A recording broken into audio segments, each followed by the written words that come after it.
Nous allons prier. Seigneur notre Dieu, nous voulons te remercier pour tes bontés, de nous avoir bénis durant toute la semaine écoulée, afin que durant ce 7e jour, nous soyons encore plus bénis. Nous te remercions pour la présence de nos frères et sœurs qui ont fait cet effort pour venir jusqu'ici. Et comme tu as dit à Marthe et à Marie, qu'en venant et qu'en étant au pied de Christ, ils ont aussi choisi la bonne part qui ne leur sera pas enlevée. Alors je te prie, Seigneur, d'être en bénédiction pour chacun et que ce que nous allons voir, Seigneur, soit propice également à notre préparation spirituelle et à notre salut. Dans le doux nom de Jésus, nous te prions et pour ta gloire. Amen.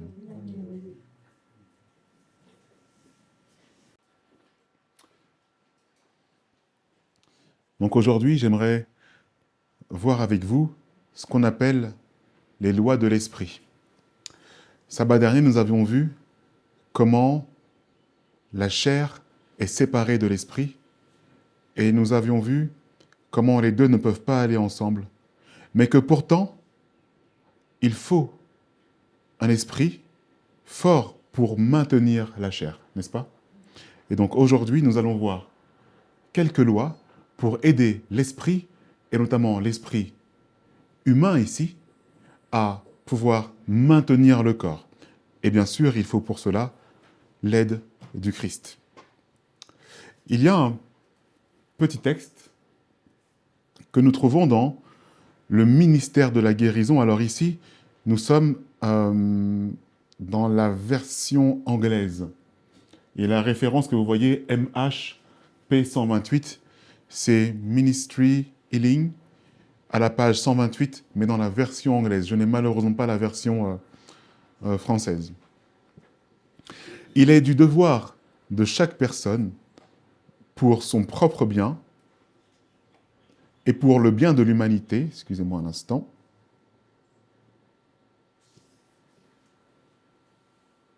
voilà, et pour le bien de l'humanité, de s'informer sur les lois de la vie et d'y obéir consciencieusement.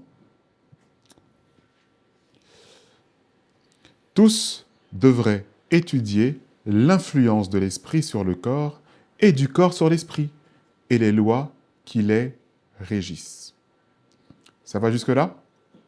Je pense que c'est assez facile, hein? Très bien. Alors je propose, sans transition, de passer directement à ce qu'on peut appeler une loi de l'esprit, un principe de l'esprit. C'est le principe de l'esprit numéro 1. Écoutez bien.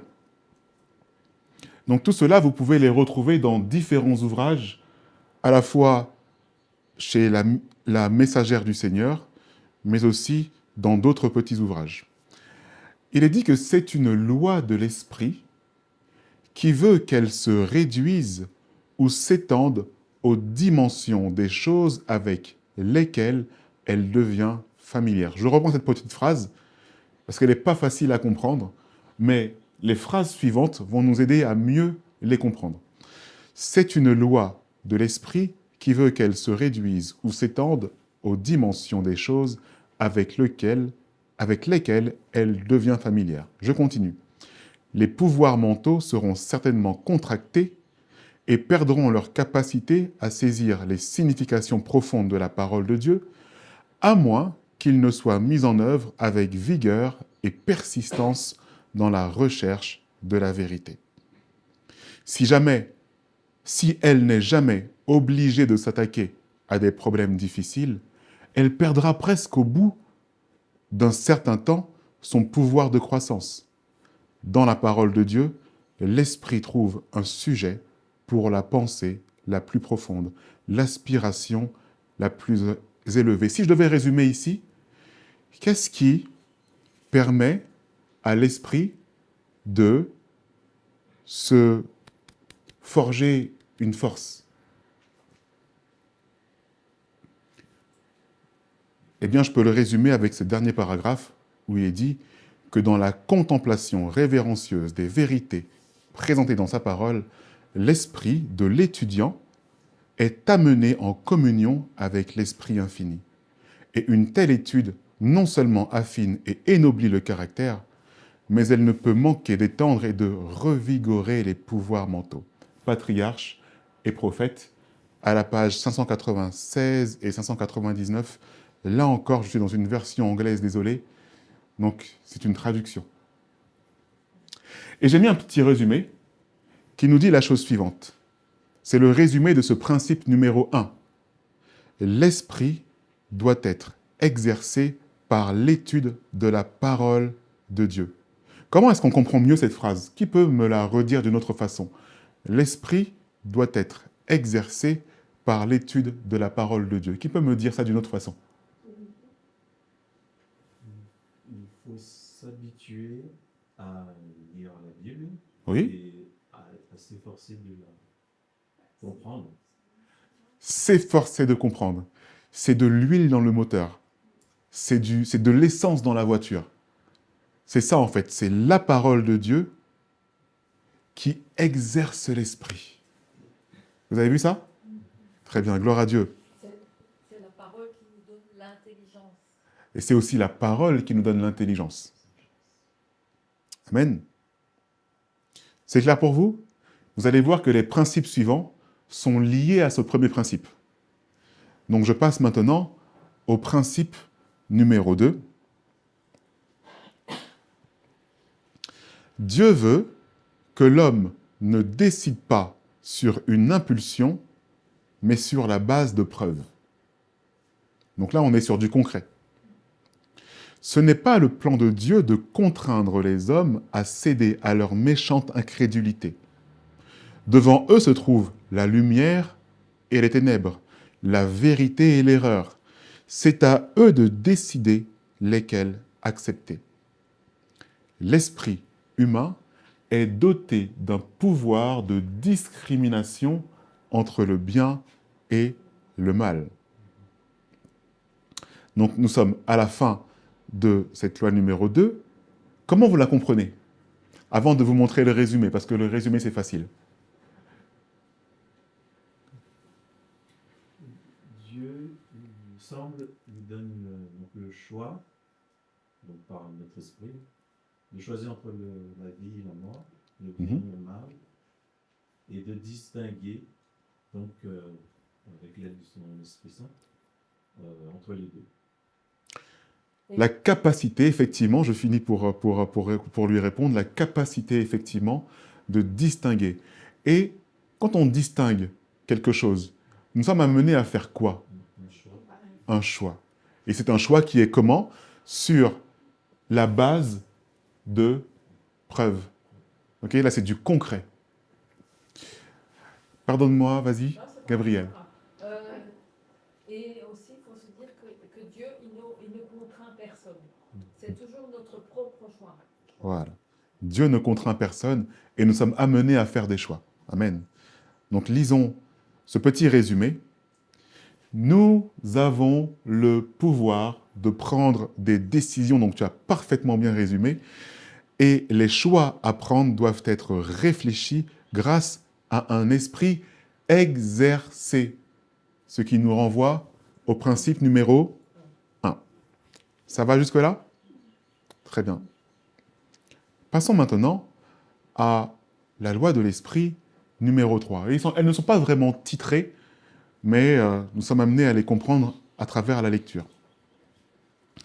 C'est une loi de la nature que nos pensées et nos sentiments soient encouragés et renforcés lorsque nous les prononçons.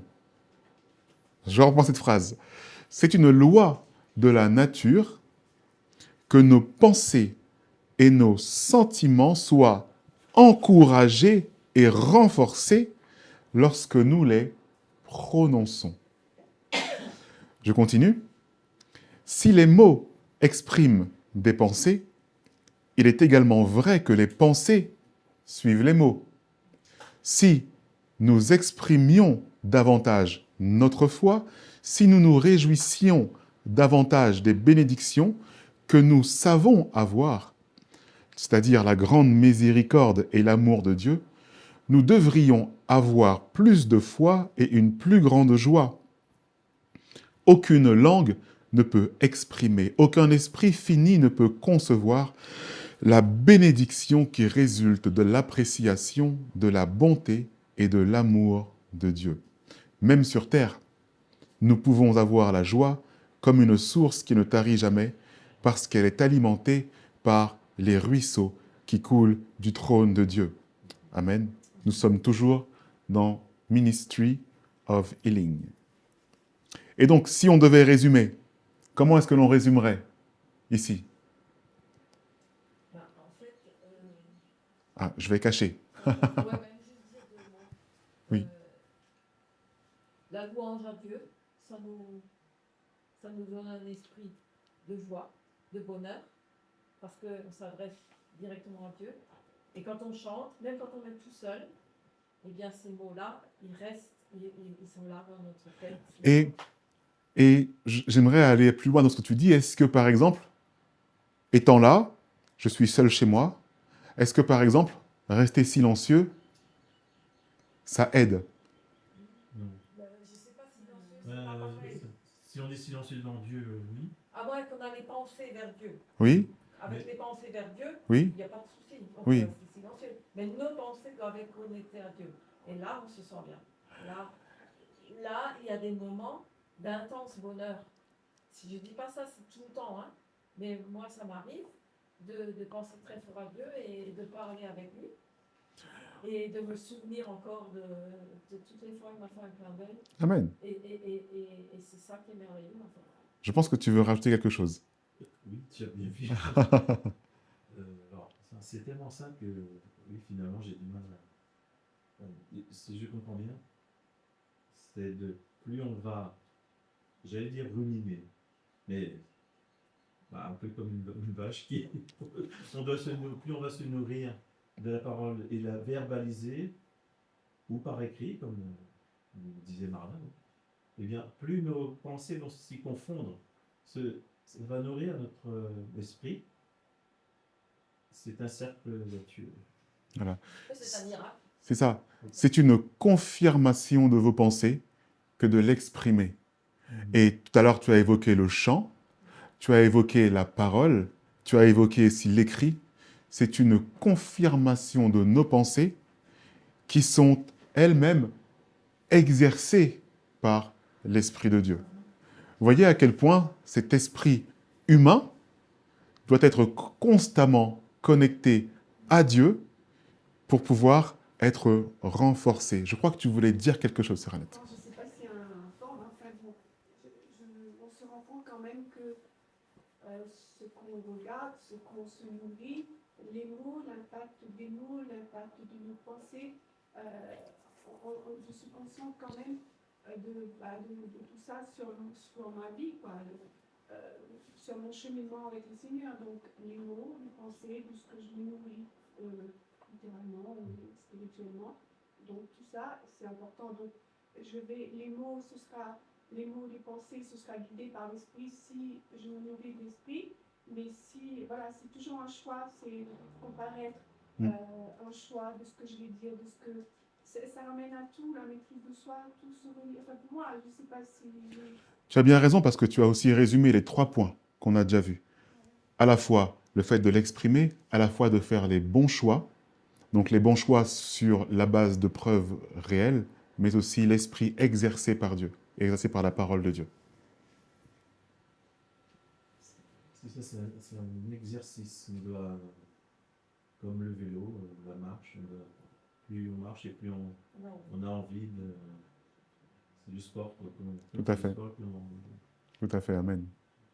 Amen. Donc ici, en résumé, exprimer ses pensées contribue à renforcer son esprit. Quand ce qui sort de votre bouche est entendu par vos oreilles, vous voyez?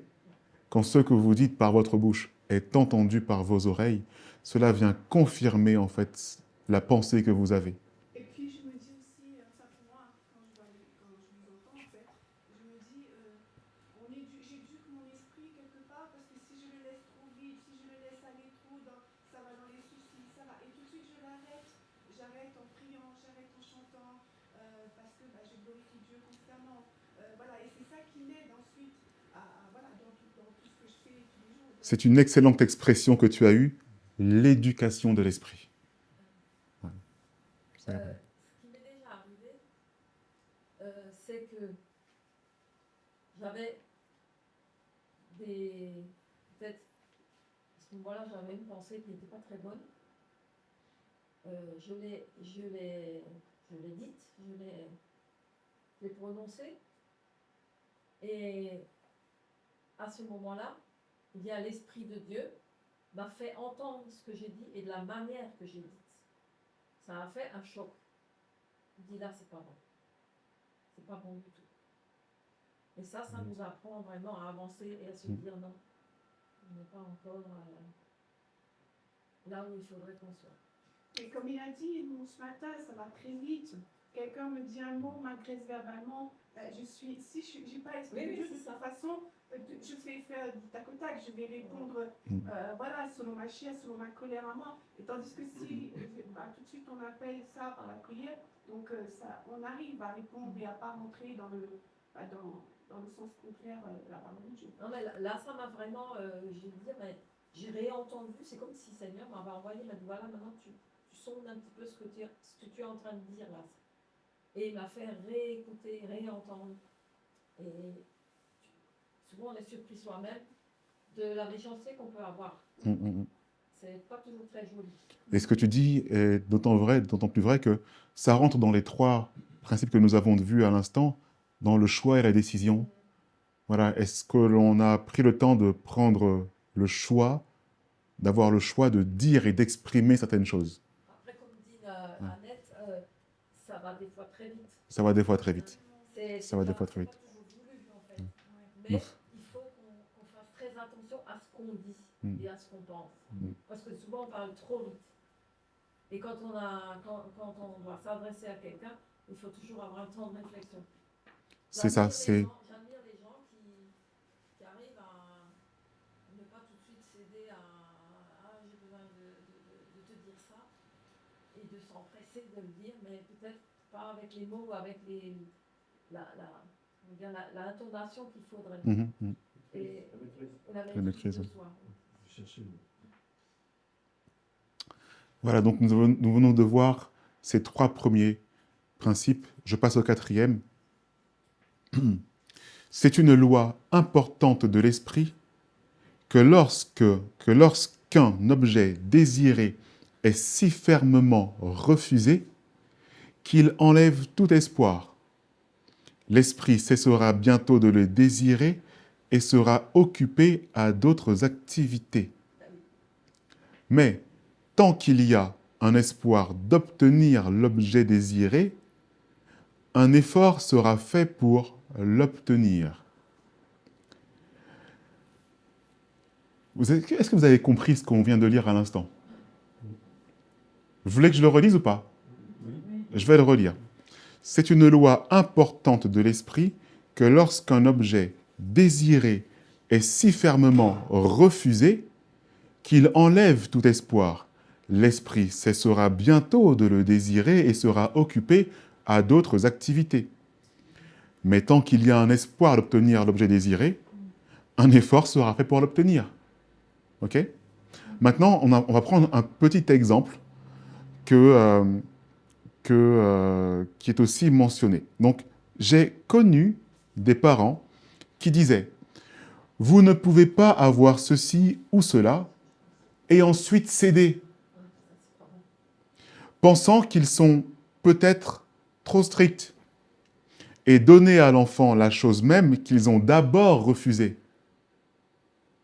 Une blessure à vie est ainsi infligée. Est-ce que vous comprenez cette loi de l'esprit? Cette loi de l'esprit veut que lorsque l'on désire quelque chose très fermement et que cette chose, on comprend qu'on ne va pas l'obtenir, l'esprit passe à autre chose. Mais si je souhaite obtenir quelque chose qui peut-être n'est pas bon, mais qu'on nourrit l'espoir que je puisse l'avoir, je continuerai à chercher à l'avoir. Mais si je sais pertinemment que ce que je souhaite qui n'est pas bon, je n'ai plus l'espoir de pouvoir le récupérer ou de l'avoir, que fera mon esprit? Il passera à autre chose. Et voici comment c'est résumé ici. La renonciation ou la privation volontaire éprouve l'esprit et le prépare à la discipline. Est-ce que vous comprenez? La renonciation ou la privation volontaire éprouve l'esprit et le prépare à la discipline. Est-ce que vous connaissez un exemple biblique de personne qui a appliqué cette loi numéro 4? Paul? Daniel? David, oui. Enfin, David, ce qu'il a convoité, il l'a cherché. Ah, il a cherché, d'accord, ok. Mais l'exemple le plus frappant, le plus connu. Adam et Ève. Donc Adam et Ève, mais est-ce qu'eux, ils ont vraiment appliqué cela? Non, ils ont pris. Ah, eux, oui, eux, ils ont cédé. Et donc, ils ont eu cette blessure à vie. Mais bon, Jésus lui-même. Ah ben, Jésus lui-même. Il dut apprendre la justice par les choses qu'il a souffert. Voilà, Jésus lui-même. Quand est-ce qu'il s'est privé? Même fois. Tout le temps. Tout le temps, oui. Tout le temps, oui. Voilà, Il tout le temps. renonçait à lui-même. Ce qu'il a préparé à la discipline. Voilà, ça c'est ce qu'il a préparé à la discipline. C'est la renonciation ou la privation. Cela ne veut pas dire qu'il n'en a pas eu envie. Jésus a été humain comme nous, ok? Mais il a décidé de renoncer et de se priver de ces choses. Et a ainsi préparé un esprit de discipline. Amen. Donc il s'est rendu maître de toutes ces choses. C'est ça. Toutes les lois que nous sommes en train de voir, c'est comment devenir maître du PC, du poste de contrôle. Je cherchais l'expression. Voilà. Et là, on ne parle pas d'exercer l'esprit divin, hein. On parle de renforcer l'esprit humain. Ok? Voilà. Passons à la loi numéro 5. La conscience du bien faire est le meilleur remède pour les corps et les esprits malades. Dans Ésaïe 58 et le verset 8, que j'aimerais prendre entièrement parce que ici il a été coupé. Ésaïe 58 et le verset 8.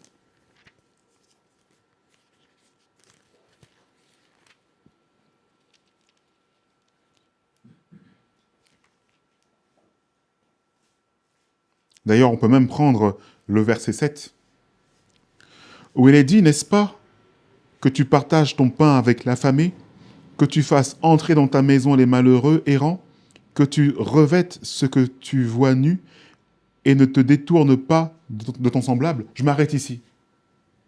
À ceux qui pratiquent cela, qui donnent du pain à l'affamé, qui font entrer dans leur maison les malheureux errants, qui habillent ceux qui sont nus, quel est l'état d'esprit de personnes qui pratiquent cela, selon vous?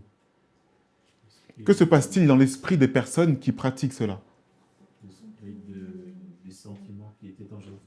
Les sentiments qui sont en Jésus, j'y avais même pas pensé, mais c'est effectivement ça. Quoi d'autre? L'esprit d'amour. Un esprit d'amour. Peut-on avoir mauvaise conscience quand on fait ça? Non. Voilà. Et c'est la raison pour laquelle il est dit qu'ayant un tel esprit, verset 8, alors ta lumière poindra comme l'aurore et ta guérison se montrera promptement. Ta justice ira devant toi et la gloire de l'Éternel sera ton arrière-garde. J'aurais dû marquer le texte entier parce qu'en fait, là, je réalise qu'il manque des choses très importantes. Mais prenons ici Ésaïe 58 et les versets 7 et 8. La conscience du bien faire est le meilleur remède pour les corps et les esprits. Est-ce que vous connaissez un autre texte qui en parle? Je crois que c'était toi aussi, frère Cédric, qui m'en parlait. Un cœur est un cœur comment? C'est tellement de choses. Ou alors un esprit comment? Ah, voilà. Donc, reprenons le verset à son début. Un cœur. Ah non, pas abattu. Un cœur brisé. Pas tout à fait brisé. Et en moi, un cœur pur et un esprit disposé. Par exemple, Psaume de David. oui, oui. Un cœur joyeux est un bon remède et un esprit abattu, qu'est-ce que cela fait? Dessèche les jours. On apprend en fait ici qu'un esprit joyeux, ayant bonne conscience, ayant été exercé, ayant fait les bons choix dans sa conscience, eh bien, qu'est-ce qu'il provoque dans le corps? La santé. De la joie, de la santé. C'est un bon remède. Vous voyez? Voilà. Et justement, c'est à nous, justement, comme on disait tout à l'heure, toujours du choix, de choisir de ce que je veux penser face à une méchanceté, par exemple. Je peux la tolérer différemment face à quelqu'un qui se comporte mal devant moi, qui est comme, voilà, qui n'a pas répondu à mes attentes ou je ne sais pas trop quoi. Donc moi, je peux faire un choix dans mon cœur, dans mes pensées, de dire, de positiver, on va dire ça comme ça. Et donc, pour pas, comment dire, avoir un cœur brisé et ensuite broyer du noir et voilà, et faire mal à ma pensée. Et puis voilà, parce que ce qui est dedans, parfois. Voilà. Et tu l'as dit au début, dans ton intervention, il faut faire le bon choix d'avoir ces bonnes pensées. Mais ces bonnes pensées nous amènent à quelque chose de pratique.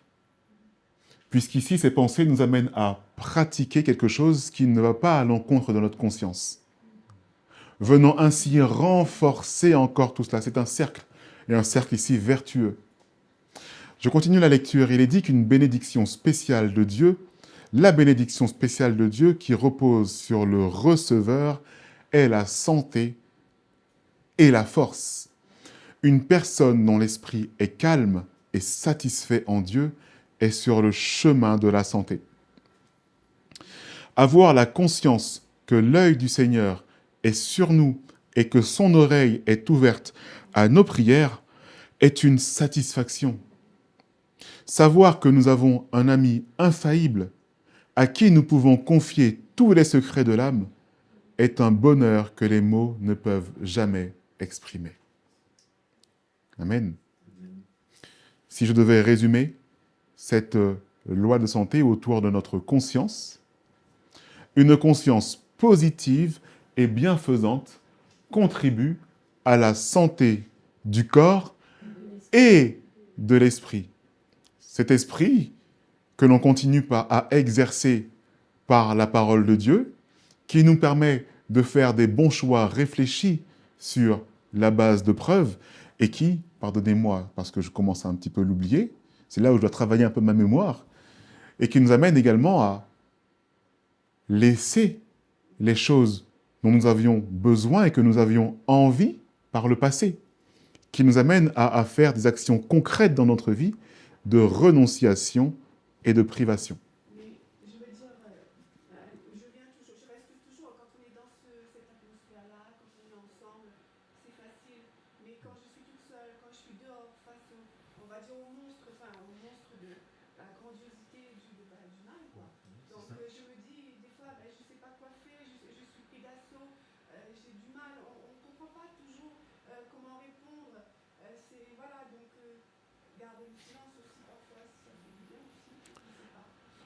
On va voir une toute petite loi juste après qui peut aider à rentrer dans ce cercle vertueux parce que ce n'est pas toujours évident, surtout lorsqu'on est seul, surtout lorsqu'on a plein d'ennuis à côté. Vous voyez? Surtout lorsque la vie nous éprouve. On est acculé. Lorsqu'on est acculé, qui a dit l'expression? Surtout lorsqu'on est acculé. Donc tout ça, mes amis, il faut pouvoir faire démarrer. Ça veut dire qu'on va prendre la clé, la mettre dans le moteur et on va commencer à faire démarrer le moteur. Le moteur n'a pas démarré tout de suite, mais il faut continuer. Il peut être un peu grippé au début. Il peut être un peu grippé au début, Il a pas mais il de faut l'essence. continuer. Et pour continuer, eh bien, il faut mettre de l'essence. C'est quoi l'essence qu'on a vu au début? La parole de Dieu. La parole de Dieu. le Saint-Esprit. Ah, peut-être que je me suis trompé, peut-être que j'ai mis du diesel alors que j'aurais dû mettre du sans-plomb. Bon, c'est pas grave. Le temps que ça se remplace. OK? Comme le corps humain. Comme le corps humain. Manger des bonnes choses. Et il faut commencer petit à petit. C'était l'expression que j'avais appris ici en arrivant. Hein? Tipa tipa n'arriver. Ah, Voilà. Il faut faire démarrer au fur et à mesure. Voici une loi de l'esprit qui peut parler. Je sais que vous êtes tous très actifs ici, hein? Mais c'est aussi un des moyens de faire démarrer la machine. Cette loi de l'esprit est la suivante. L'oisiveté affaiblit le pouvoir du cerveau. Ah, depuis tout à l'heure, on a vu ce qui le fait bouger. On a vu ce qui le rend dynamique. Et là, on commence à voir, en fait, ce qui désactive tout ça. Voilà, ce qui nous pose problème. L'oisiveté affaiblit le pouvoir du cerveau. La raison pour laquelle les jeunes ont si peu de force cérébrale et musculaire est qu'ils font si peu de travail utile. Voici l'iniquité de ta sœur Sodome, l'orgueil, la plénitude du pain. Je pense qu'il y a un petit problème de traduction ici. Et l'abondance de l'oisiveté était en elle et en ses filles. Et elle ne fortifiait pas la main des pauvres et des nécessiteux. Elles étaient orgueilleuses et commettaient des abominations devant moi. C'est pourquoi je les ai enlevées. C'est pourquoi je les ai enlevées. Je pense qu'il y a un petit problème de traduction. Ézéchiel 16 et le verset 49. On est en train de voir ici que cette oisiveté n'a pas uniquement amoindri et décontenancé, rendu moins solide l'esprit, cela a permis d'aller encore plus loin dans l'iniquité. Okay? Donc, il nous faut lutter contre quelque chose ici, c'est le mot oisiveté. Le manque d'exercice et d'activité utile, surtout manuelle, affaiblit l'esprit et le corps et contribue à la perte morale. Des choses à rajouter, des choses à dire ici? Moi, je vais en ajouter une petite. Ici, mes amis, on est en train de voir que l'esprit commande le corps, mais que le corps doit parler à l'esprit. C'est pour ça que lorsqu'on parle, il faut que nos oreilles entendent. Lorsque l'on pense, il faut que nos oreilles entendent. On peut paraître un peu étrange si on se met à parler à soi-même dans la rue. On va vous regarder bizarrement, peut-être qu'il a une oreillette, on ne sait pas. À la maison, oui. Ok. Votre pensée devient audible à votre esprit. Mais on apprend ici que ce que vous faites de votre corps vient aussi parler à votre esprit. L'activité manuelle que vous allez avoir, ce n'est pas... En activité manuelle, ici, on n'est pas obligé de parler de travail salarié, sous la chaleur, etc. etc. Hein. Même chez soi, mes amis. On prend le fer à repasser, on prend le balai, on prend l'éponge, on fait la vaisselle. Voilà. Mais qu'est-ce que cela fait à l'esprit lorsque le corps se met à bouger et à s'animer? Comment vous voyez les choses? Comment est-ce que le corps parle alors à l'esprit? Quand on fait quelque chose manuellement, on est content en fait. Enfin, moi, c'est ce que je ressens. Tu dis, chaque fois que je fais quelque chose, je me dis, bon, ça t'a fait ça, maintenant tu vas faire ça, et puis ça. Et je suis satisfaite. Voilà. Je suis contente de ce que je viens de faire, parce que je sens que ça a été utile. Et ça, c'est ce qu'on appelle l'accomplissement. Voilà. Un esprit d'accomplissement. Quand vous avez un objectif, même tout petit, un objectif, un projet tout petit, facile à faire et surtout réalisable, lorsque vous arrivez au bout de cet objectif, que se passe-t-il dans votre esprit? Vous développez un esprit de vainqueur. Mais oui. Parce que cette toute petite chose que vous vous êtes mis à l'esprit de faire et que vous avez réalisée, lorsqu'elle est faite, c'est une victoire. J'allais dire. Voilà, c'est une victoire. Parce que c'est vrai que l'esprit et la chair, je sais pas, j'ai l'impression que parfois ils se dissocient un peu si on laisse aller. L'esprit veut, mais la chair dit, ah ben moi je veux pas, je suis fatiguée, je reste là. Donc il faut vraiment faire du forcing et vraiment faire violence. Comme Paul il a dit, je mets mon corps durement. Enfin, Et ça, c'est la renonciation, c'est la privation. Se dire, bon, je suis fatigué, bon, c'est pas grave, je me prive un petit peu de repos pour faire cela. Et là, on est en train de voir à travers tout ça, à travers ces 10 lois, que je n'ai pas tout à fait encore fini, on va arriver à la 7e, on est en train de voir comment l'esprit se réconcilie avec le corps. Mais pour cela, il faut un esprit bien disposé et fort, entraîné. Et lorsque l'esprit est entraîné, eh bien, le corps communique à l'esprit et l'esprit communique au corps dans un cercle vertueux. J'ai presque envie de dire glorieux, victorieux. Ça va jusque-là? Donc, il faut que le corps puisse répondre à votre esprit afin de communiquer à votre esprit petite victoire par petite victoire. Ici, vous voyez le mot oisiveté. Je ne parle certainement pas à des personnes feignantes, hein, mais je suis certain que lorsque l'on travaille désormais, sachant que votre travail va parler à votre esprit, vous ferez les choses de manière différente. Vous ferez la vaisselle de manière différente.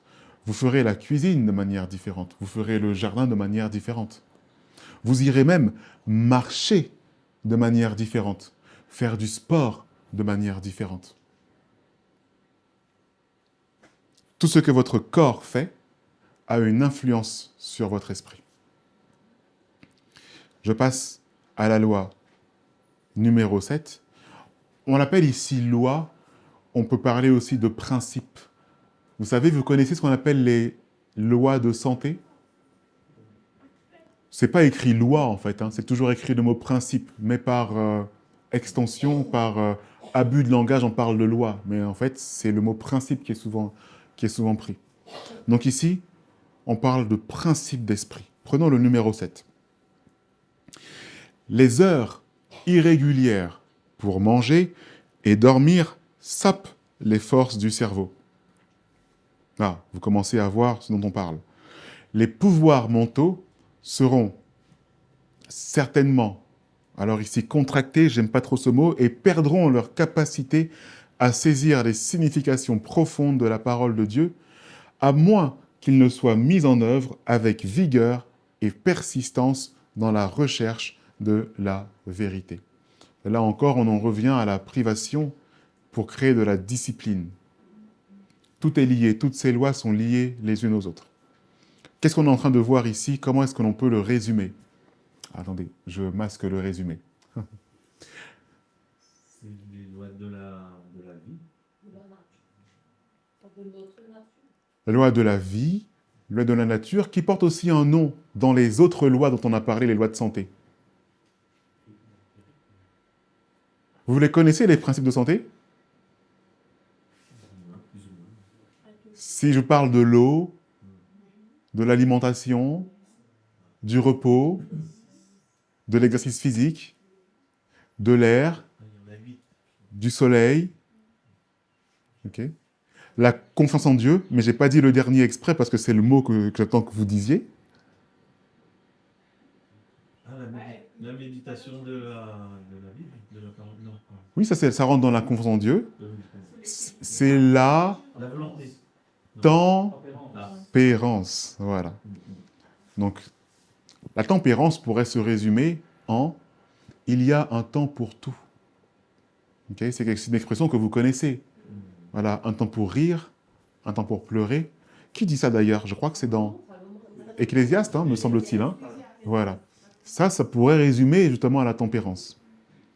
Et donc, il y a un temps pour manger, pour se nourrir, pour dormir. Il y a un temps pour tout. Voilà.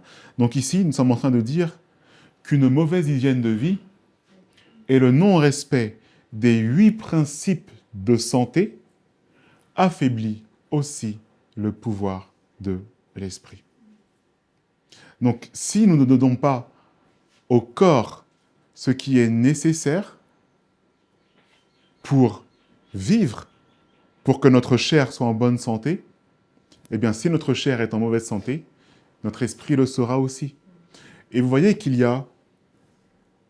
Ça va dans les deux sens. Si notre esprit n'est pas bien, le corps ne sera pas bien. Et vice-versa, si le corps n'est pas bien, l'esprit ne le sera pas non plus. Vous voyez? Donc, il faut faire démarrer la machine quelque part. Cela peut être soit par votre corps, par des exercices physiques, par exemple, par des petits projets qui alimenteront et renforceront votre esprit. Ou bien, si vous pensez que votre corps est déjà en bonne santé, mais que votre esprit non, commencez par l'esprit. Vous voyez? C'est à vous de voir. Vous pouvez commencer par l'un ou par l'autre. Alors, c'est un petit peu particulier, mais ça va dans ton sens.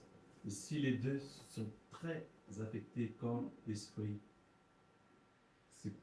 je parlerai pas je donne pas d'exemple, de nom, mais je pense que là, c'est l'intervention divine la grâce de Dieu, le Saint-Esprit. Mais il faut tout de même, c'est vrai, j'ai compris, soumettre sa volonté, le désir à Dieu, de pouvoir le faire, qui crée en nous le vouloir et le faire.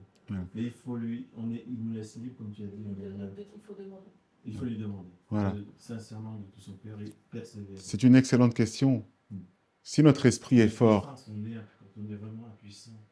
si notre esprit est fort, mais que notre corps a des problèmes, on peut commencer par travailler le corps. Vice-versa, si notre corps est fort, mais que notre esprit est faible, on peut commencer par travailler l'esprit. Mais que se passe-t-il dans le cas où les deux sont fatigués? La Bible le dit, faites appel à vos frères et sœurs par des prières, des cantiques, selon les circonstances.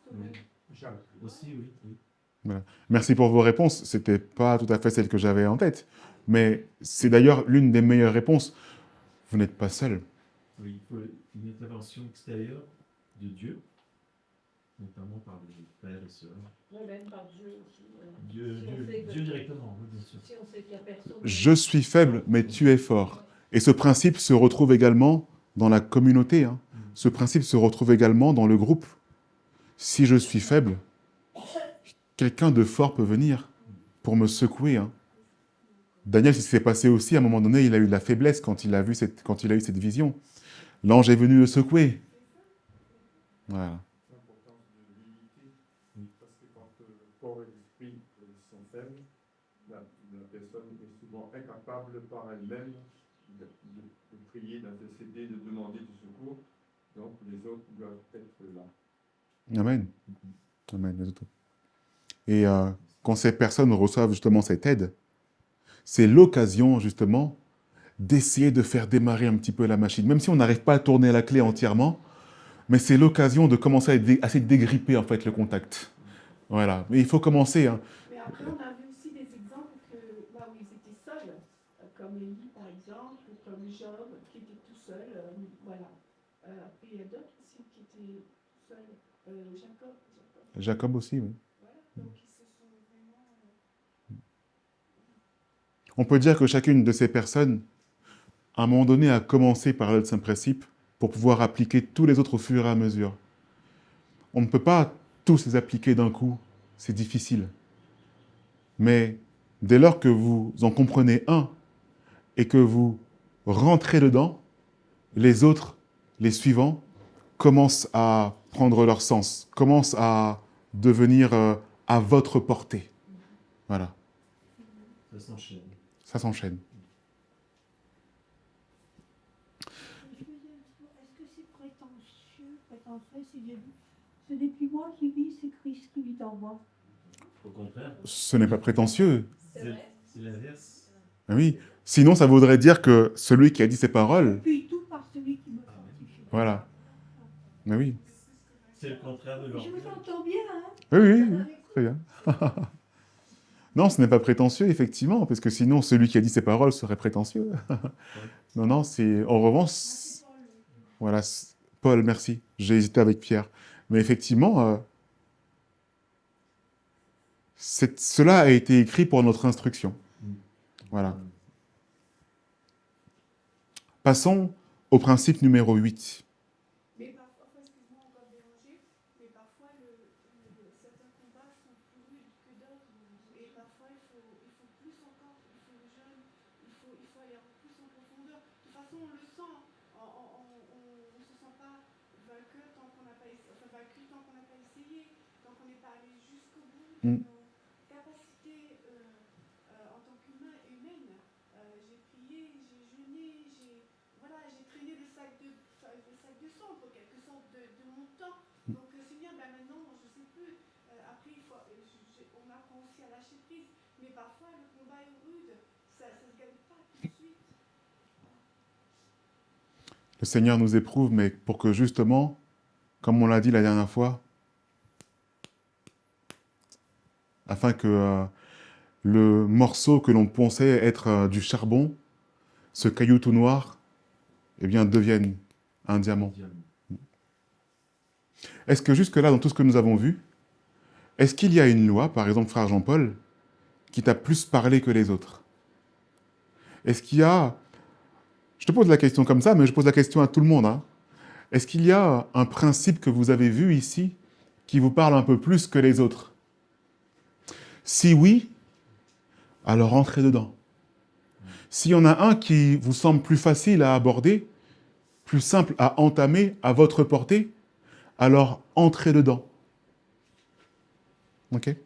Allez, je passe au principe numéro 8. Que la volonté soit maintenue, éveillée et correctement dirigée. Elle donnera de l'énergie à tout l'être et sera d'une aide précieuse pour le maintien de la santé. Le pouvoir de la volonté n'est pas valorisé comme il devrait l'être.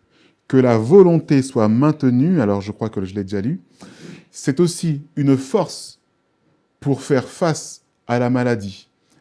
Exercée dans la bonne direction, elle contrôlerait l'imagination et serait un moyen, excusez-moi, j'ai cette petite barre qui me gêne.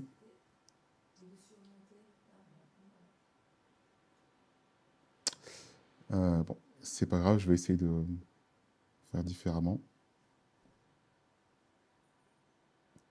Voilà. Exercée dans la bonne direction, elle contrôlerait l'imagination et serait un moyen puissant de résister et de surmonter les maladies de l'esprit et du corps. Par l'exercice du pouvoir de la volonté, en se plaçant dans le bon rapport à la vie, les patients peuvent faire beaucoup pour coopérer aux efforts du médecin en vue de leur rétablissement. Il y a des milliers de personnes qui peuvent recouvrer la santé si elles le souhaitent. Ici, il y a plusieurs choses à dire. Retenez vos questions, retenez vos commentaires. Déjà, un petit témoignage. Le frère Marlin le sait, lorsque nous avons déménagé en Auvergne, une région française au centre de la France, je portais des lunettes.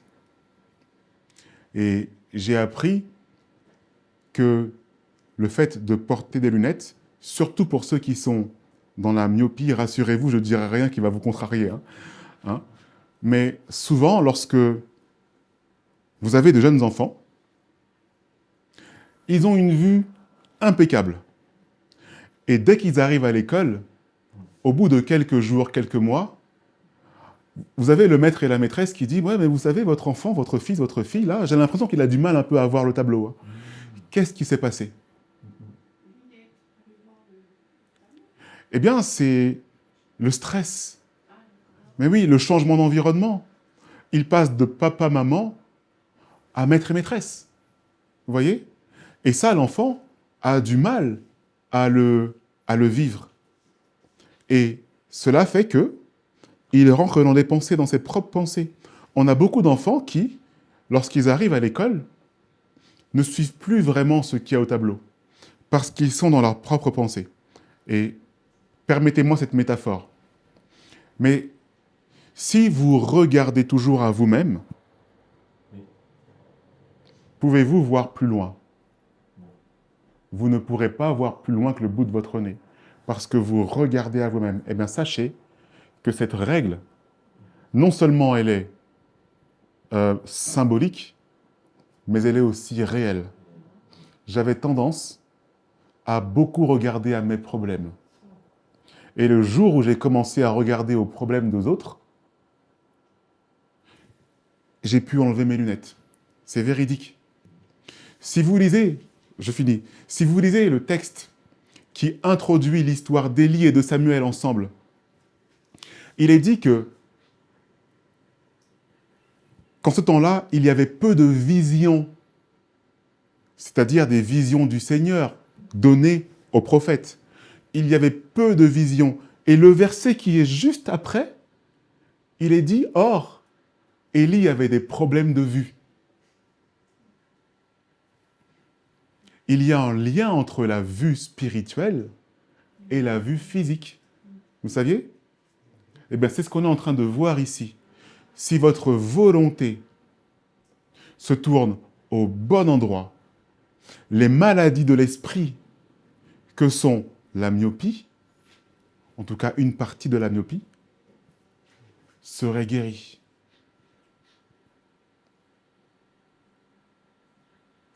Ça touche peut-être plus quelqu'un qui voyait très bien quand il était jeune. Par exemple? Et une fois arrivé à la vieillesse, enfin même pas à la retraite, se trouve un petit peu confronté avec lui-même et puis regarde un petit peu tout le temps ses soucis, tout le temps sur lui-même, sur les maladies, soi-disant, entre parenthèses, qu'il a. Et il commence à me dire, je vois pas ça, je vois pas ci. Et c'est vrai, c'est l'esprit, en fait, moi je suis sûre. Et les ophtalmos ne savent pas de quoi ils parlent. Certains, oui, mais d'autres préfèrent vendre les lunettes, ça leur apporte un peu plus. Et il achète des lunettes qui lui font mal à la tête. C'est possible. Et ça, j'en démontre pas. Il y a plein de choses. Des choses, je reviens sur ce que tu as dit pour les lunettes. Je crois que c'est ce que j'ai vécu, moi, parce que c'est vrai que j'ai commencé à porter des lunettes de vue, donc je suis myope, hein, voilà, pareil. C'était au collège, dès la 6e. Effectivement, et aujourd'hui je comprends, et on le sait, les myopes, je pense les autres aussi, mais en fait, les verres, d'année en année, c'est pire. Donc non seulement ça ne corrige pas, mais ça aggrave. Et je pense que oui, le fait déjà d'avoir commencé, d'avoir donné à l'enfant, c'est exactement ça, je me souviens, sûrement on me l'a dit, ou je l'ai remarqué moi-même, j'avais un petit peu de mal à voir, mais finalement, au lieu de les corriger, on aggrave le problème. Et alors, premièrement, et deuxièmement, oui, le corps, ce qu'on appelle, je crois, la somatisation. Enfin, c'est vrai que le spirituel, le corps reflète les maladies du corps, les problèmes de santé reflètent souvent ce qui est un problème spirituel. Donc, si on n'a pas la vue, par exemple, quand Jésus a rendu la vue à un aveugle, il voulait surtout faire comprendre qu'on est d'abord aveugle spirituellement. Et que quand il délivrait un démoniaque, la personne était guérie. Donc, le lien corps-esprit est directement. C'est des vases communicants. Exactement. Et c'est là où ce principe nous emmène. Une fois que vous avez compris que les deux sont liés, ce principe met en avant la volonté de faire travailler notre esprit. Il y a beaucoup de maladies, en fait, qui existent parce que la personne, elle est persuadée qu'elle est malade. Et là, ça se forme vraiment la maladie. Il y a des cancers qui se déclarent parce que la personne, elle est persuadée qu'elle est malade alors qu'elle ne l'était pas. Mais si, à contrario, combien même il peut avoir le Covid autour de vous, vous vous persuadez, Que vous n'avez rien. Et là, oh, je ne dis pas que vous avez rien, mais que vous vous persuadez que l'hygiène de vie que vous avez autour des 8 principes de santé sont bons et que vous ajoutez foi à cela, là, vous pouvez dire que ça marche. Oui, ça marche. Oui, ça marche. Et justement, tu as dit ajouter foi. Voilà, c'est la foi. il me semble oui, que la foi est non, primordiale. Ça passe avant tout, qui nous aide, puisque c'est Dieu qui donnera la force, sa force divine, permettant de mettre lui soumettre. C'est l'un dans l'autre. Il voit notre désir de faire et il va l'augmenter. Cette volonté va être exercée. Voilà, de mieux c'est ça. en mieux. Tout à fait. Et comme on a le libre arbitre, comme on disait, il ne nous force pas donc. Il veut qu'on apprenne, qu'on se discipline. Et ça passe par le connaître aussi. Oui. Et voilà, c'est la foi. Je disais déjà, merci pour votre message, c'est vraiment merveilleux. Ça me permet de voir des choses. Moi, ça me touche, je suis désolée, je suis sensible. Ça me touche énormément parce que je vois quand même la profondeur et l'handicap de chacun parce que le manque, on ne sait pas.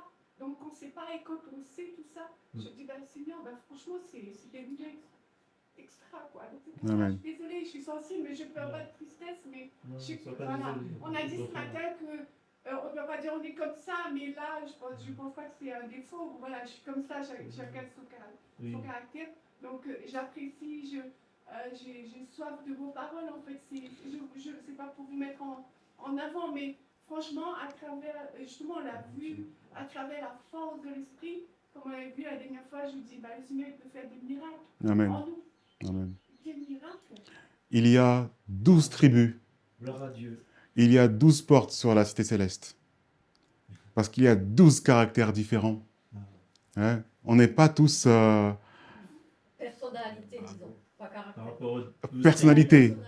Personnalité. Caractère, Voilà. il faut qu'on ressemble à Jésus. Ah, merci pour cette correction. Très bien. Voilà.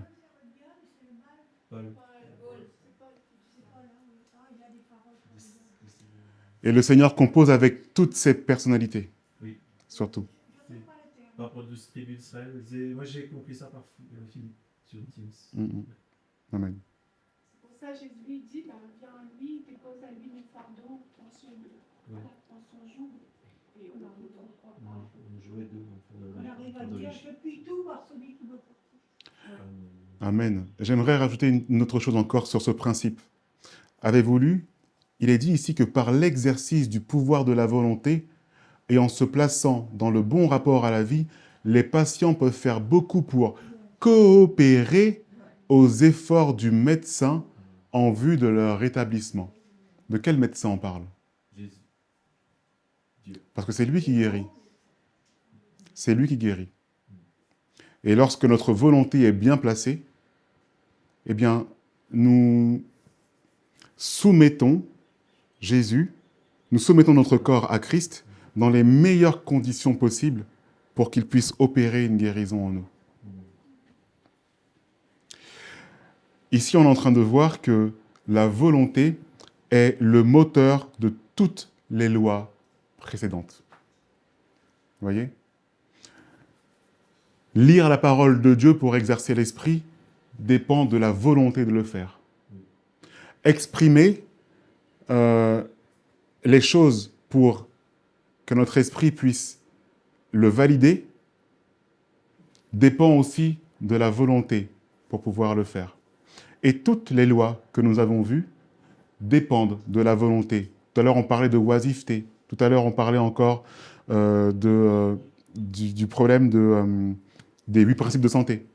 Tout cela dépend de la volonté. Donc, ce principe numéro 8 est l'un des plus importants. Vous l'avez compris. Allez, je pense à l'avant-dernière, loi de l'esprit, la 9e. Les esprits disciplinés ont des pouvoirs de rétention accrus. Comment est-ce qu'on devient esprit discipliné? Comment tu dis, sœur Nicole?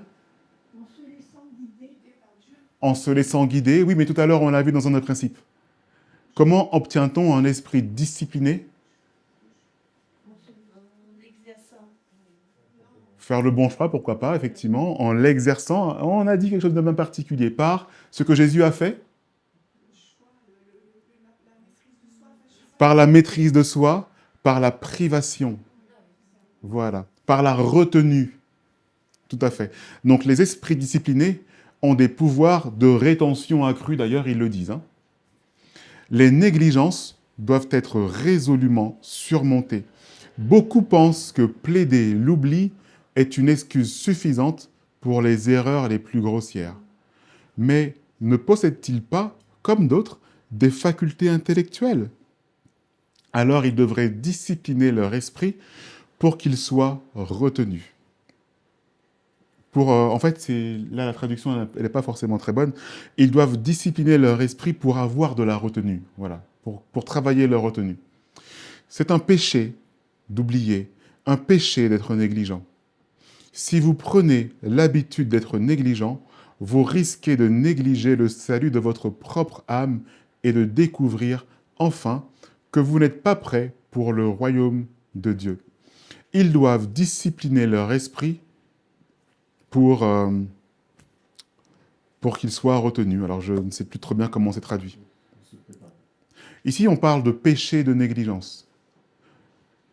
Je ne vais pas mettre tout blanc, tout noir ici. Il peut y arriver qu'on ait des accidents. Ok? Il peut arriver qu'on ait des accidents. Maintenant, si on se maintient dans la négligence, là, c'est pas bon. Voilà, là, il s'agit d'un péché. Mais il peut arriver un accident. Hein. J'ai déjà pas mal d'accidents, j'ai perdu mes clés au pire des moments, je ne pouvais plus rentrer dans ma voiture. Ben, c'est un accident. Hein. Voilà. Mais par contre, si ça se renouvelle une fois, 2 fois, 3 fois, 4 fois, 5 fois, mon cher Angelo a quelque chose à retravailler ici. Ok? Après, c'est aussi peut-être la fatigue aussi. Hein. Peut-être oui, mais dans ce cas-là, il faut travailler pour prévenir cette fatigue. Voilà. Ouais.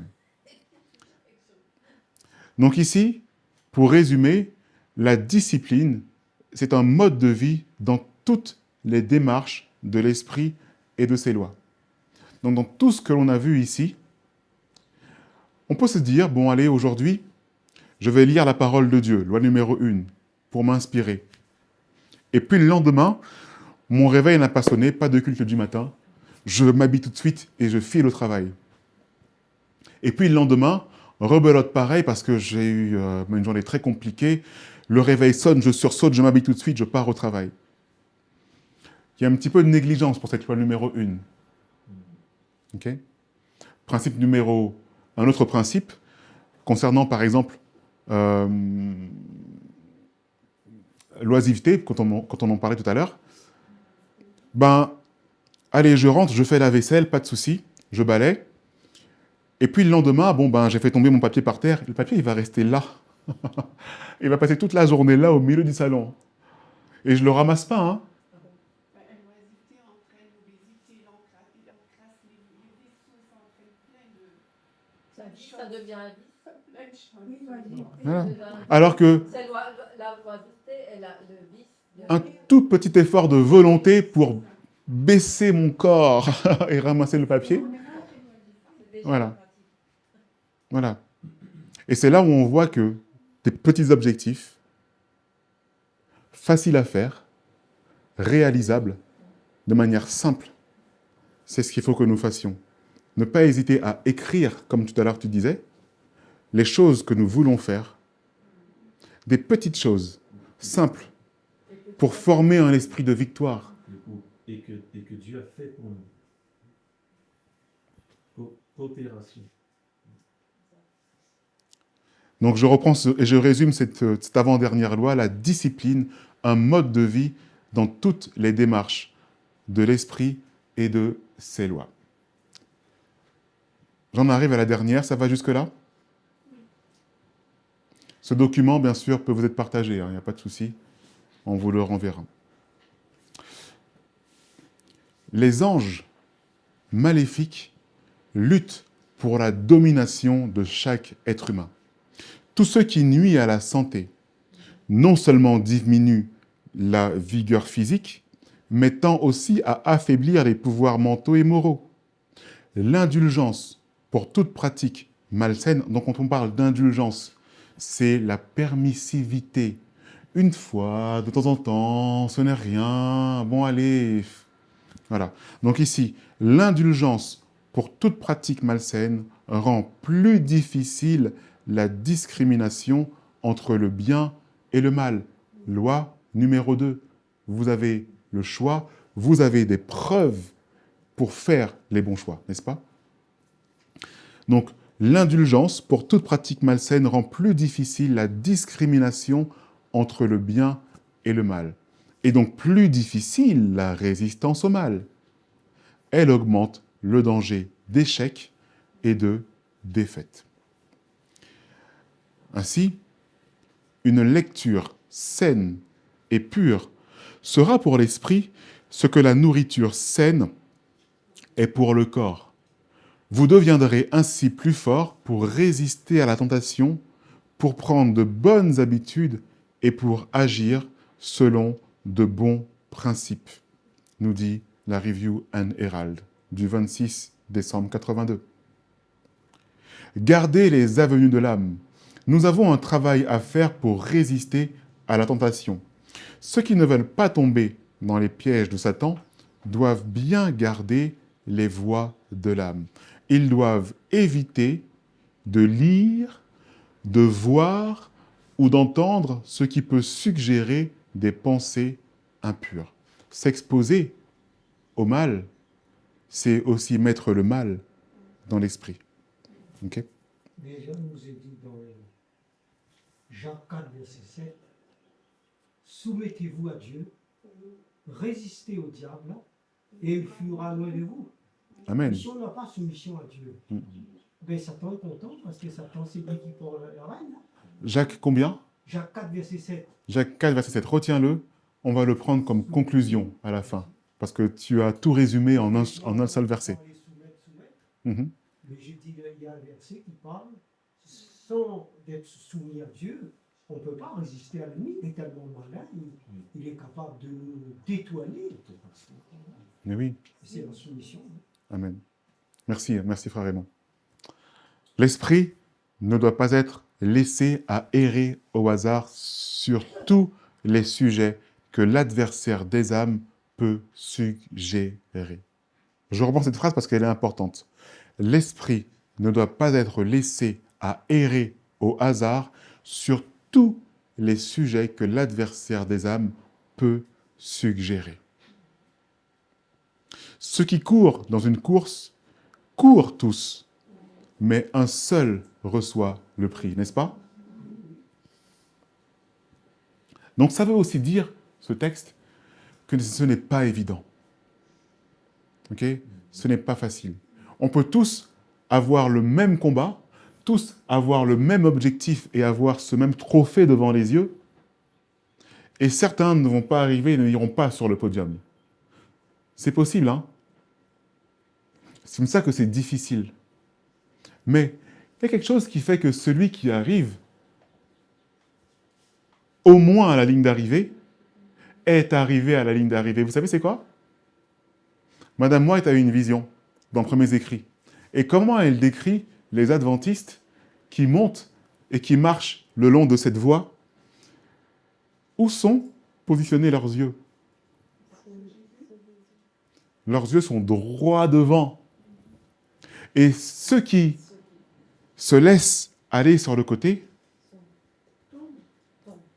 on ne prend pas le temps d'arrêter pour pouvoir les secourir. Parce que là, l'esprit voit droit devant. Ayons les regards sur Christ. Il y a un verset biblique aussi qui dit « Je cours pour remporter la victoire. » l'apôtre Paul. L'apôtre Paul encore. Oublie donc tout ce qui est en arrière. Oui, Voilà, tout à fait. Donc, vous voyez, quelque chose comme ça. c'est une épreuve du quotidien, hein.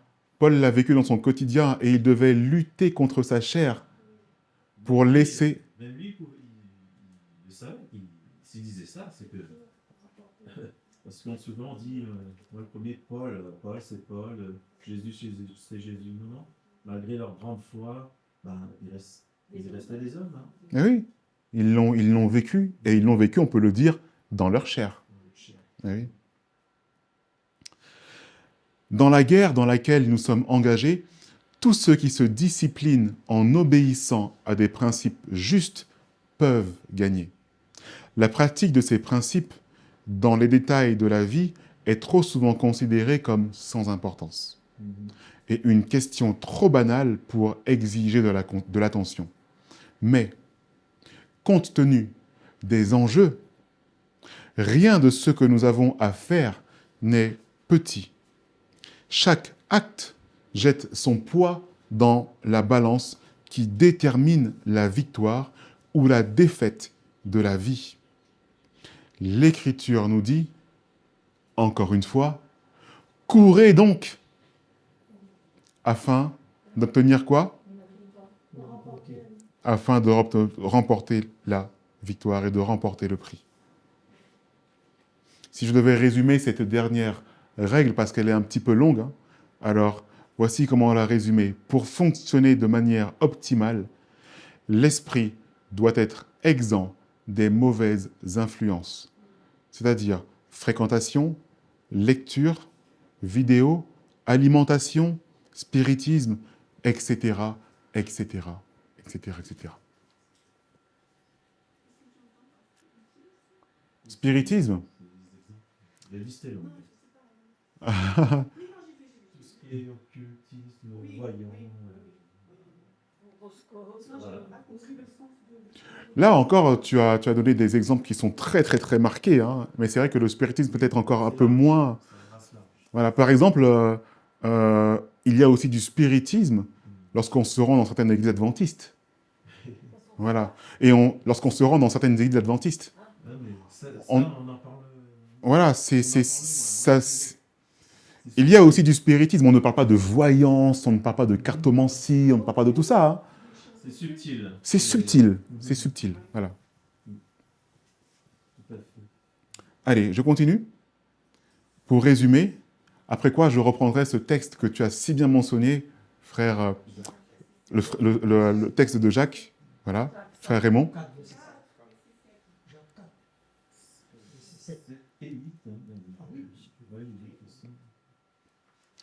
Il est dit, comme la fleur se tourne vers le soleil, afin que les rayons lumineux contribuent à parfaire sa beauté et sa symétrie, nous devons nous tourner vers le soleil de justice, afin que la lumière du ciel brille sur nous et que notre caractère soit développé à la ressemblance du Christ. Qui tout à l'heure parlait de caractère semblable à Christ, c'était toi, notre sœur Gabrielle, parce qu'effectivement, il y a des personnalités différentes, mais un caractère unique qui est celui de Christ. Amen. Et enfin, peux-tu nous relire ce dernier texte de Jacques, et qui sera le texte de conclusion? Jacques 4, verset 7. Soumettez-vous à Dieu, résistez au diable, et il fuira loin de vous. Et verset 8. Amen. Approchez-vous de Dieu, et il s'approchera de vous. Parce que le 8 est important aussi. Oui, bien sûr. Mais les deux. Amen. Amen. Merci en tout cas pour votre participation active. Ce document, bien sûr, on peut le partager. Hein. Il y a même un cantique que j'aime très bien. Je pense que aussi, avec des paroles très fortes, le 495. Eh bien, prenons-le. Le troisième couplet dit il faut quitter ce qu'on aime. Eh bien, prenons-le. Savoir être mal jugé. Il faut l'endurer.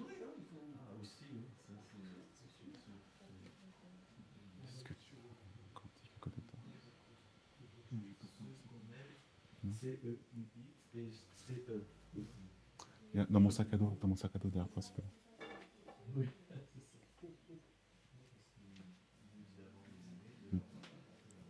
Voilà. Amen. Eh bien, prenons ce chant, c'est le numéro 495. Le numéro 495.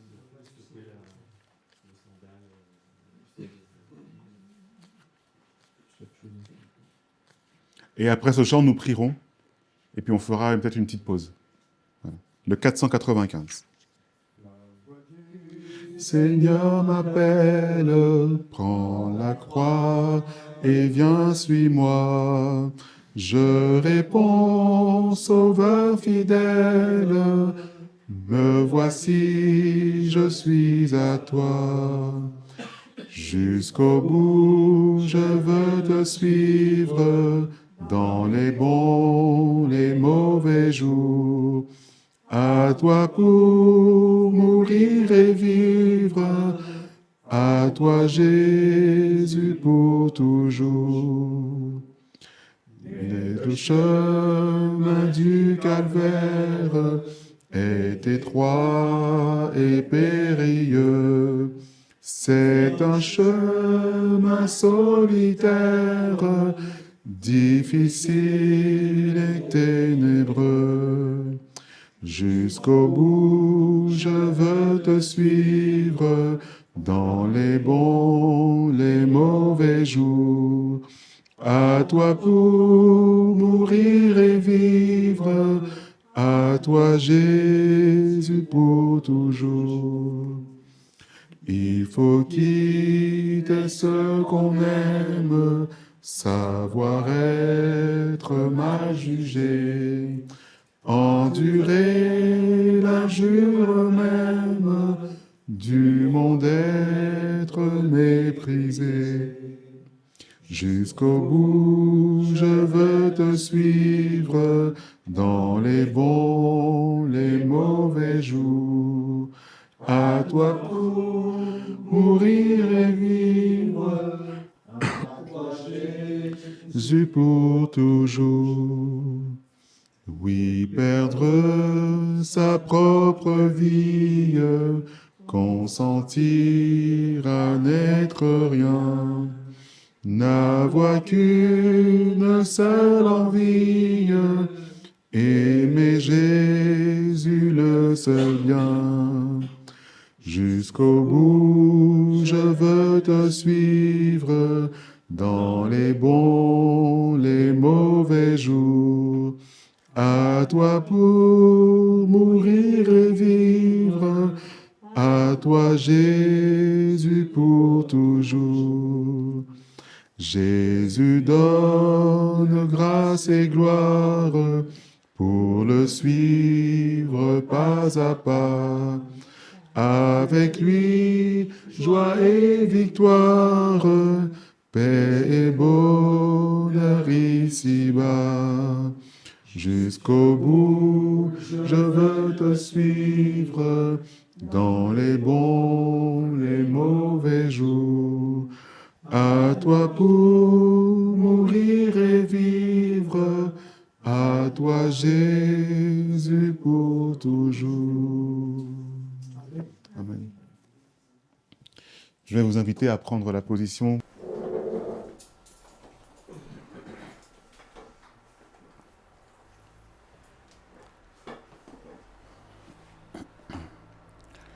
Seigneur notre Dieu, nous voulons te remercier parce que tu nous instruis. Nous voyons à quel point nous avons besoin de toi, à quel point nous sommes dépendants de toi, à quel point notre esprit est faible, à quel point même notre chair aussi est faible. Mais tu nous donnes les moyens, justement, de renforcer tout notre système. Et pour cela, il n'y a pas d'autre moyen que de passer par toi, que de passer par ta parole. C'est ta parole, Seigneur, qui est l'essence de notre corps, l'essence de notre esprit. Merci, Seigneur, de nous avoir indiqué cela. Je te prie désormais que nous puissions mettre tout cela en pratique, et cela nécessite justement une force de l'esprit que de mettre tout cela en pratique.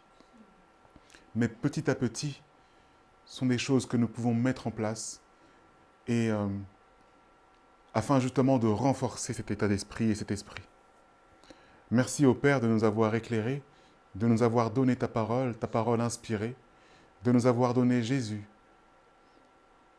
de nous avoir montré par son témoignage, son caractère que nous voulons imiter aujourd'hui. À travers ce séminaire, Seigneur, nous voyons que nous ne voulons pas être animés par la peur, mais simplement par l'urgence de la préparation d'un caractère semblable à celui de ton Fils, pour notre salut. Parce que tu ne souhaites pas que le méchant meure, mais qu'il parvienne à la repentance et qu'il vive. Dans le doux nom de Christ, ton Fils, nous te prions que cette prière puisse monter jusqu'à toi et redescendre en bénédiction sur cette assemblée, et que chacun puisse mettre en pratique tout ce qui a été indiqué. Amen.